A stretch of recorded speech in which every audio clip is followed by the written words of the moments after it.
Vamos abrir as nossas Bíblias. Apocalipse 21, de 9 a 14.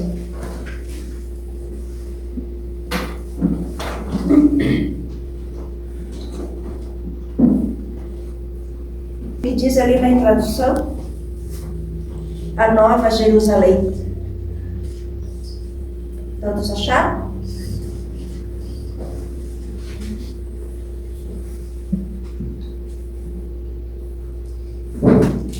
Apocalipse 21, de 9 a 14. E diz assim: E veio um dos 7 anjos que tinham as 7 taças cheias das últimas 7 pragas, e falou comigo, dizendo: Vem, mostrar-te-ei a noiva, a mulher do Cordeiro. E levou-me em espírito a um grande e alto monte e mostrou-me a grande cidade, a Santa Jerusalém, que de Deus descia do céu. Tinha a glória de Deus, a sua luz era resplandecente, e como uma pedra preciosíssima, como a pedra de jaspe, como o cristal resplandecente. E tinha um grande e alto muro com 12 portas, e nas 12 portas 12 anjos, e o nome escrito sobre elas, que são o nome das 12 tribos de Israel. Da banda do levante tinha 3 portas, da banda do norte 3 portas, da banda do sul 3 portas, da banda do poente 3 portas. O muro da cidade tinha 12 fundamentos, e neles o nome dos 12 apóstolos do Cordeiro. Amém. Vamos orar mais uma vez. Deus amado, todo-poderoso, sentimos a Tua presença, do Teu Santo e bom Espírito aqui nesse santo lugar, Senhor. Que nós possamos fazer o melhor pelo Senhor, que o Senhor me use, querido Deus, que eu não fale por mim, mas sim que seja para a Tua honra e a Tua glória. Em nome de Cristo Jesus nós te oramos. Amém, Senhor. Então, aqui, irmãos, João descreve seu primeiro vislumbrante da Nova Jerusalém. Ela desce do céu, indicando a presença de Deus, indicando que a presença de Deus habitará ali, na cidade, sem necessidade de um templo.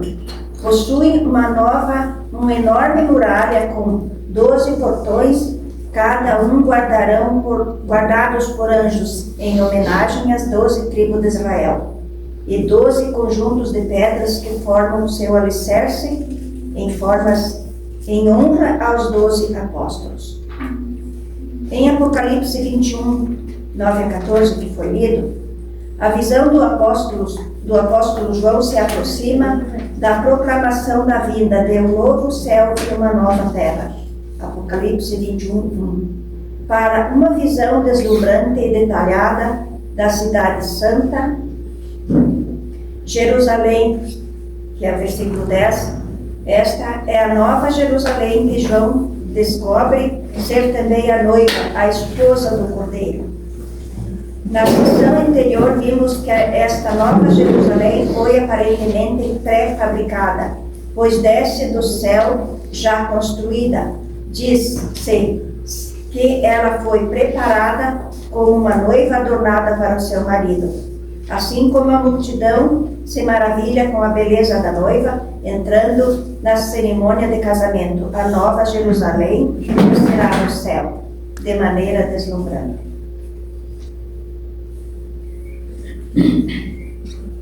A visão continua, e João observa. Veio dos céus 7 anjos que tinham 7 taças, cheias das 7 últimas pragas, e falou comigo: Vem cá, e mostrar-te-ei a noiva, a esposa do Cordeiro. A menção das 7 taças remete ao Apocalipse 16, onde Deus derramou os 7 juízos contra o sistema mundial corrupto. Os 7 juízos das taças vieram do juízo da 7ª trombeta, e dos 7 juízos da trombeta vieram do 7º selo, que foi rompido do livro de Apocalipse 5. O fato de João ter reconhecido que aquele anjo era um dos 7 anjos que possuíam as 7 taças nos mostra que os anjos são pessoas distintas com características únicas. Talvez o fato de esse anjo em particular ter sido designado para dar a João uma visita guiada, a Nova Jerusalém destaca a transição do velho para o novo. Esse anjo a quem foi atribuída a grande responsabilidade de proferir os juízos finais sobre a terra anterior, está agora dando a João uma visita guiada à Nova Jerusalém, à nova terra. A maior diferença entre a velha e a nova terra é, sem dúvida, que na nova terra Deus desceu para habitar entre a humanidade. Apocalipse 21:3. O céu é o lugar onde Deus habita, e agora o céu desceu à terra, a glória de Deus encherá a terra, de tal forma que o sol não será mais necessário para iluminar. A nova terra está sendo preparada para o céu novo. E a Nova Jerusalém está sendo preparada como a noiva do rei, a esposa do cordeiro. O apóstolo Paulo descreve como Cristo se entregou pela sua igreja para que ela pudesse apresentá-la a si mesma em toda a sua glória, sem mácula, santa e radiante, como uma noiva no dia do seu casamento. É possível que a parte do adorno da Nova Jerusalém, a noiva, a esposa do Cordeiro, seja o fato de ela ser preenchida por crentes que compõem a noiva de Cristo, conforme mencionado em Efésios 5:32 como um grande mistério. A cidade representada como uma noiva indica que ela está completa. Isso, por sua vez, sugere que está repleta de habitantes. Quando a cidade descer do céu, poderá estar cheia do povo de Deus que agora está se mudando para o céu, para a nova terra. Jesus prometeu que iria preparar um lugar para o seu povo, em João 14:2-3. Parece que a Nova Jerusalém está sendo construída, talvez uma das coisas que o povo de Deus esteja fazendo enquanto espera pela nova terra, para ajudar a Jesus a construir a nova cidade. Em Apocalipse, a noiva do Cordeiro está totalmente preparada para ele. A cidade e tudo que nela existe agora servem como a noiva de Jesus. Isso enfatiza que Jesus agora está plenamente estabelecido como governante do Rei da Terra. Jesus reinará sobre a terra, mas ele ainda é retratado aqui como Cordeiro. Jesus é o Cordeiro do mundo, porque deu a sua vida para o mundo, que o mundo pudesse viver. Esse foi o fato supremo do serviço. De fato, o fato de Jesus, o Rei, ainda ser chamado de Cordeiro, ressalta sua humanidade. Jesus se fez homem para sofrer e morrer pelos pecados do mundo. Está em João 3,16 e Colossenses 2,14. Ele veio para servir e não para ser servido. Mateus 20:28. Jesus também governará a terra com uma vara de ferro. O fato de ele ser o governante e o Cordeiro, que é servo, indica que aqueles que reinarem na nova terra o farão com amor e serviço, buscando o melhor para os outros. Esta é provavelmente uma das principais razões pelas quais a nova terra será um lugar onde habitará a justiça, segundo Pedro 3:13. O anjo da viagem leva João para uma montanha alta, onde ele tem uma visão completa da Nova Jerusalém. Levou-me pelo Espírito a um grande alto monte e mostrou-me as cidades, a santa cidade de Jerusalém, descendo do céu da parte de Deus. O fato é de cidade santa estar descendo do céu da parte de Deus, indica que João está testemunhando a nova cidade descendo do céu e se estabelecendo em um devido lugar na nova terra. No seu devido lugar na nova terra. Anteriormente, em Apocalipse 21:2, João observou que a Nova Jerusalém estava preparada como uma noiva, sugerindo que a cidade já está pré-construída.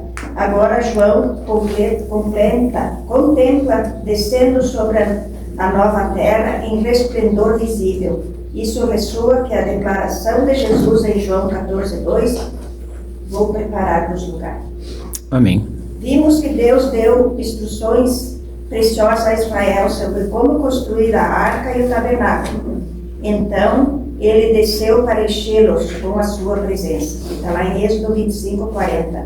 Isso pode ser uma prefiguração da Nova Jerusalém. Pode ser que, neste exato momento, Jesus esteja supervisionando as hostes celestiais na construção da Nova Jerusalém. Então, ela descerá para a nova terra. E ela descerá com ela, e ele, Jesus, descerá com ela para enchê-la com a sua presença. Só que, desta vez, a nova terra será a sua principal morada e a sua presença preencherá toda a terra. Consequentemente, toda a terra será o seu templo. Ao longo do Apocalipse surge um contraste entre o sistema caótico do mundo, frequentemente representado pelo mar. Apocalipse 13:1. O seu reino e o reino ordenado e pacífico de Deus. Nessa nova realidade, o mar já não existe, simbolizando o desaparecimento de todo o caos do pecado. A descida da terra sugere que a santidade não paira mais diante do céu, e em vez disso, a presença de Deus se funde com o projeto original da humanidade. Por sua vez, satisfará o desejo mais profundo de todo crente, que é habitar em perfeita comunhão com Deus, seu povo, sua criação. Somos especificamente informados de que a Nova Jerusalém não será um edifício que seja um templo, porque o próprio Deus estará presente na terra. Não há necessidade de uma representação de sua presença quando ele está fisicamente presente. Só uma pausinha aqui, irmãos. Já pensou nós ver face a face nosso Senhor Jesus? Agora não, porque o pecado nos impede, né? Mas depois de tudo isso aí, nós vamos viver com nosso Senhor Jesus face a face, como disse o Davi. Fazer pergunta para Ele daquilo que a gente não entendia nessa terra suja aqui, né? Mas Ele um dia vai nos dizer tudo. Saber o porquê de morte. Sabemos que é pecado, porque o salário do pecado é a morte, mas o dom gratuito é a vida eterna, né, em Cristo Jesus. Amém. O fato de João ter sido levado ao grande e alto monte pelo anjo em espírito sugere várias coisas. Primeiro, que se trata de uma visão. Segundo, que a nova terra possui grandes e altas montanhas. E terceiro, que a Nova Jerusalém é tão vasta que existe um ponto de vista muito elevado para que se possa contemplar. O fato desse grande e alto monte proporcionar uma expectativa suficiente para se avistar a grande cidade indica que essa montanha tem um tamanho que ofusca qualquer coisa existente na terra atual. Tudo indica que a geografia dessa nova terra é completamente diferente da antiga. A referência da grande cidade como Jerusalém provavelmente indica que a cidade será a capital espiritual e cultural. João está recebendo uma revelação divina deste grande e alto monte. Montanha frequentemente aparece nas Escrituras como ponto de vistas privilegiadas das revelações divinas. Moisés recebeu a lei no Monte Sinai. Jesus foi transfigurado em uma alta montanha. Jesus também revelou a plataforma de seu reino, descrevendo a justiça aos seus seguidores, enquanto estava em uma montanha, que está lá no Sermão da Montanha, Mateus 5:7. Aqui o êxtase espiritual de João destaca a natureza sobrenatural desta visão. Ele tem permissão para contemplar a obra-prima de Deus, que é a Nova Jerusalém. João observa que a cidade, tendo a glória de Deus, o seu brilho era semelhante a uma pedra preciosíssima, como pedra de jaspe cristalina. No Antigo Testamento, a glória de Deus frequentemente se manifesta com um brilho intenso, preenchendo o tabernáculo, ou o templo. Aqui, este resplendor glorioso permeia toda a cidade, deixando claro que a nova criação é imaculada pelas trevas e pelo pecado. A palavra grega traduzida como glória é doxa. Ela se refere à essência de algo que está sendo observado, como em 1 Coríntios 15, 41, onde se diz que a lua tem sua glória diferente da do sol. Nesse caso, a glória da cidade reflete não apenas o brilho de Deus, mas também a sua beleza. O que os humanos chamam de beleza geralmente se refere a algo que possui simetria e integridade de design em sua textura, cor, tamanho e forma. João descreve a beleza da Nova Jerusalém como sendo semelhante a uma pedra preciosíssima, como pedra de jaspe cristalina. Será que a gente merece toda essa beleza aí? Acho que sim, né? Depois do pecado, Jesus nos diz que nós vamos merecer. Uma pedra preciosíssima geralmente exibe uma beleza natural realçada pelo trabalho cuidadoso de um artista habilidoso. Nesse caso, Deus é esse artista. A pedra específica a qual João se refere, como sendo uma lembrança da aparência da igreja, da cidade, é uma pedra de jaspe cristalino. Como essa pedra é cristalina, podemos pensar em um diamante brilhante. Além do Apocalipse 21:11, a palavra grega traduzida como jaspe aparece nos seguintes versículos. Apocalipse 4:3, para descrever a aparência daquele que estava assentado no trono celestial. Apocalipse 21:18, para descrever a aparência do muro que circula a Nova Jerusalém, que tem aparência de ouro e é vidro puro. Apocalipse 21:19, onde se diz que os alicerces da cidade eram decorados com pedras, algumas das quais de jaspe. Essa imagem de jaspe pode sugerir pureza, refletindo a realidade de que todo vestígio de pecado foi purificado.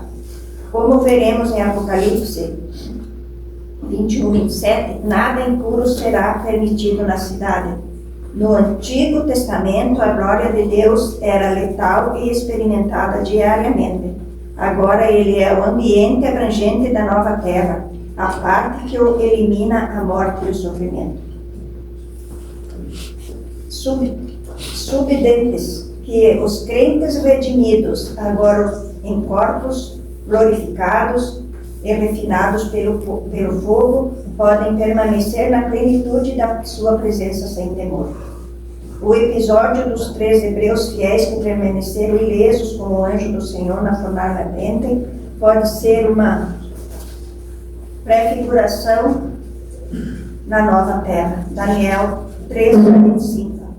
O fogo purificador de Deus limpou toda a impureza do seu povo. Agora pode estar na sua presença. Malaquias 3:2 e 1 Coríntios 3:13-15.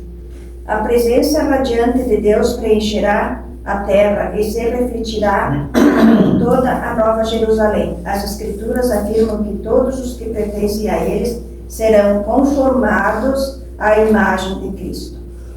A presença de Deus será vida e beleza para todos os crentes que ali habitarem. O brilho da cidade, semelhante a uma pedra preciosa, poderia prefigurar a erradicação da tristeza, das lágrimas e da morte para o povo de Deus mencionado anteriormente em Apocalipse 21:4.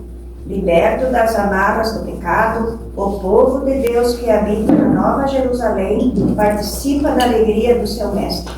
Isso também poderia refletir a glória radiante de Deus, que é alegria para os redimidos e maldição para os condenados. Não há qualquer indício de pessoas flutuando em nuvens tocando harpas. Esse é o estereótipo e não há presente nessa escritura. Não está presente nessa escritura. Em vez disso, deriva o dualismo grego que sustentava que as coisas materiais são más por natureza e as coisas espirituais são boas. O dualismo defendia que a vida após a morte seria apenas espiritual. A nova terra é tudo menos espiritual, o que é mais sólido e material do que altas montanhas e pedras preciosas deslumbrantes. O relato bíblico da vida após a morte é o completo oposto do ambiente puramental espiritual. João descreve características físicas que impressionam e inspiram, como veremos em Apocalipse 21, 24. Haverá nações como reis que trarão sua glória para Nova Jerusalém. Isso também é muito físico e tangível. Os habitantes dessa cidade desfrutam de um ambiente eternamente dinâmico, repleto de vida criativa e da presença eterna do Senhor. Continuando, João descreve como a cidade tinha um muro grande e alto, tinha 12 portas, e junto às portas 12 anjos, e sobre elas nomes escritos que são das 12 tribos dos filhos de Israel. As cidades antigas precisavam de muralhas e portões para a segurança. Aqui um muro grande e alto simboliza a proteção abrangente de Deus. O mal não pode invadir porque foi julgado e expulso. Essa cidade é um santuário de paz inabalável. Amém. A cada um dos 12 portões estão 12 anjos. Podemos presumir que eles estão em guarda. Talvez isso seja semelhante ao anjo que guardava o Éden, não permitindo a entrada de nenhum ser humano. Gênesis 3, 4. Lemos que os portões da cidade jamais serão fechados. Nas cidades antigas, os portões eram fechados para proteção contra invasores. Isso indica que não há inimigos externos como poder suficiente para ameaçar a cidade. Em Apocalipse 21, 27, fomos informados que o propósito do muro e dos portões impedir a entrada de tudo que pudesse poluir ou contaminar a cidade. Somente aqueles cujo nome estão escrito no livro da vida podem entrar. Deixa lá que nosso nome esteja escrito no livro da vida do Cordeiro, né? Em Apocalipse 21, 27, somos informados porque o propósito do muro dos portões impedir a entrada do possível, como eu já li, né? Vemos que cada portão da Nova Jerusalém traz o nome das 12 tribos de Israel. Isso demonstra que as promessas e alianças de Deus são irrevogáveis. Deus jamais rejeitará o seu povo. Deus fez uma promessa a Abraão, lá em Gênesis 12, 2 e 3, e a reafirmou por meio de Isaac, Jacó e os seus descendentes.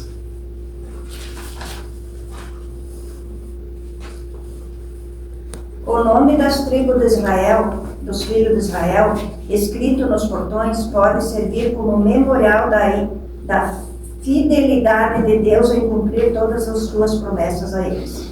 Aqueles cujos nomes estão escritos no livro da vida, os crentes que evitam ser consumidos pelo lago do fogo, estão todos capazes de escapar desse terrível destino por causa da promessa que Deus fez a Abraão. Abençoarei os que te abençoarem e amaldiçoarei aqueles que te amaldiçoarem. Por meio de ti serão benditas todas as famílias da terra. Apocalipse 12:13. Essa promessa se cumpriu por meio de Jesus, o filho de Davi, da tribo de Judá, descendente de Israel. Gálatas 3:7 nos diz que agora todos que são da fé são filhos de Abraão. Assim, todos o ser humano pode entrar pelas portas, pode ser considerado como sendo sido enxertado na oliveira que é Israel. Romanos 11:17. A história de Israel gira em torno de Jesus, o instrumento de Deus para abençoar todas as nações por meio de Abraão. Ao rei Davi foi prometido que alguém da sua linhagem se assentaria no trono de Israel para sempre. E Jesus é o seu cumprimento dessa promessa, que se assentará no trono da terra, pois toda a autoridade lhe foi dada. Mateus 28, 18. O cumprimento da promessa de Deus a todas as famílias está no Cordeiro que foi imolado pelos pecados do mundo e que é também o Rei que reinará.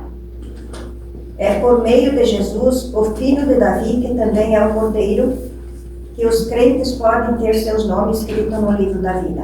Somente aqueles cujos nomes estão escritos no livro da vida terão permissão para entrar na cidade.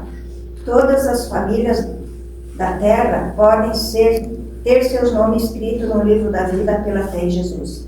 Elas simplesmente precisam ter fé suficiente para pedir a Ele a água da vida.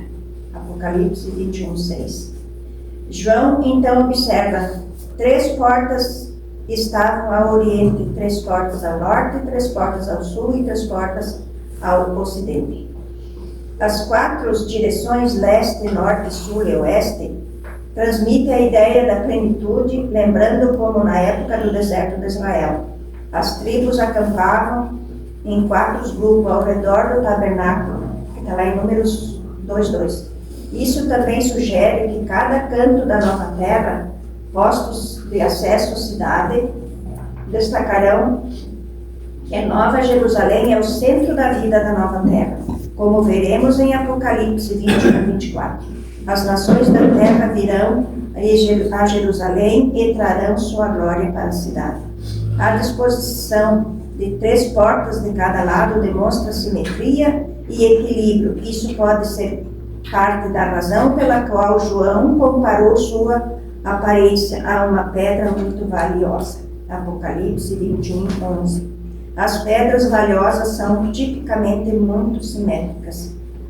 O plano de Deus é sempre intencional. Segundo Pedro 3,13 diz que o novo céu e a nova terra serão cheios de justiça. A palavra traduzida como justiça indica harmonia e integridade no plano. É isso que João está descrevendo agora. Deus sempre estabelece uma ordem que é boa. Parte desse plano da criação em Gênesis inclui fazer o ser humano à sua imagem, e o que inclui a capacidade de fazer escolhas morais. Ao escolherem trilhar seus próprios caminhos, os seres humanos perturbaram morais. Gênesis 1, 26. Ao escolherem trilhar seus próprios caminhos, o ser humano mostraram a integridade do plano de Deus, trazendo o pecado ao mundo. O pecado sendo uma distorção do plano bom de Deus. Mas Jesus, o Cordeiro, redimiu o mundo e agora todas as coisas estão feitas novas. Desta vez, Deus limpará a entrada da cidade de tudo que possa contaminar. Apocalipse 21, 26. Amém.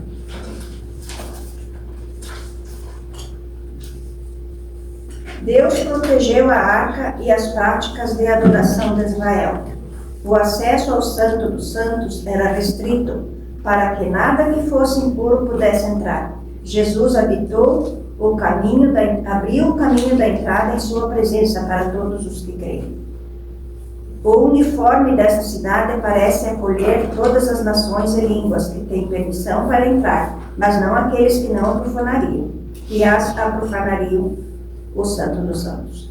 Não apenas os patriarcas do Antigo Testamento estão incluídos, há também uma homenagem aos 12 apóstolos de Jesus. João afirma: o muro da cidade tinha 12 fundamentos, e sobre os 12 nomes escrito dos nomes dos apóstolos do Cordeiro. Jesus prometeu aos seus 12 discípulos que eles se assentariam aos 12 tronos para julgar as 12 tribos de Israel.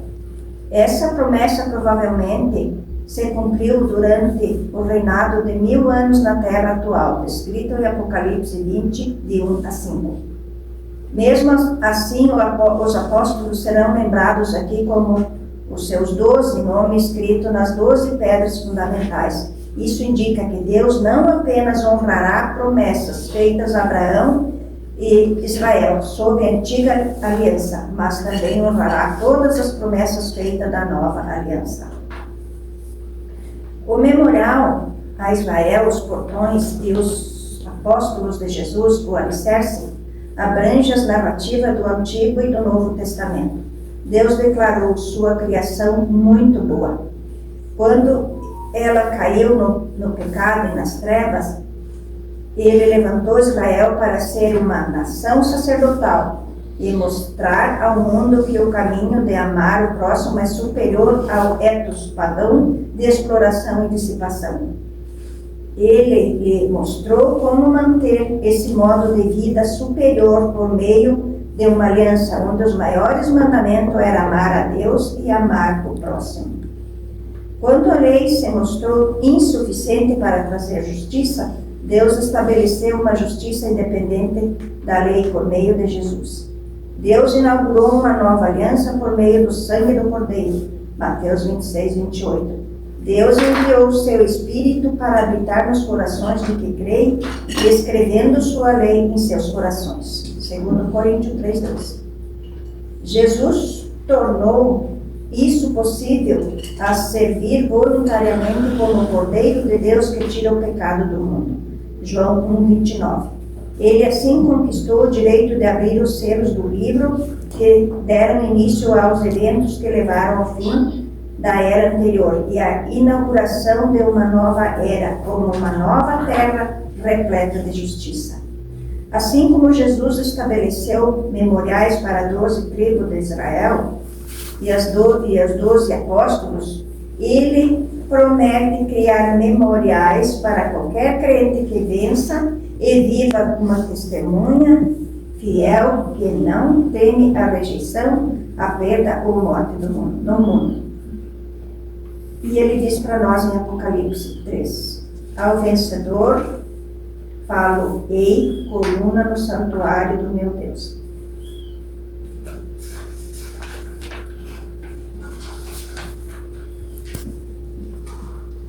Já não existe um edifício que seja templo na nova terra. Podemos imaginar que as coisas têm como ter o nome de alguém escrito na fundação ou no portão, possui indicar um tipo de pilar, que serviria como memorial para os efeitos realizados por um vencedor. Ao observarmos o desabrochar dessa cidade extraordinária e os seus habitantes, vislumbramos que a terra está repleta do povo de Deus. Aqui toda a humanidade e a comunidade tão querida e íntima a ele que cumpre a descrição da cidade em Apocalipse 21:9, como a noiva de Jesus. Vemos um retrato do cumprimento pleno dos 2 maiores mandamentos e do mandamento de Jesus para amarmos uns aos outros. Apocalipse 22, 37 a 39 e João 13, 34 e 35. Então aqui está terminando essa mensagem, mas eu vou fazer uma pergunta para mim. Será que a noiva aqui está pronta? Ou se preparando para ver o noivo descer nas nuvens dos céus? Se não estamos, vamos nos preparar a cada dia. Porque o noivo está buscando, está voltando. Amém. Está voltando para buscar os seus, que estão escritos no nome do livro da vida. Amém. E que possamos estar com o nosso nome escrito no livro da vida. Essa é a mensagem, não minha, mas que João viu em toda a visão que ele teve do céu.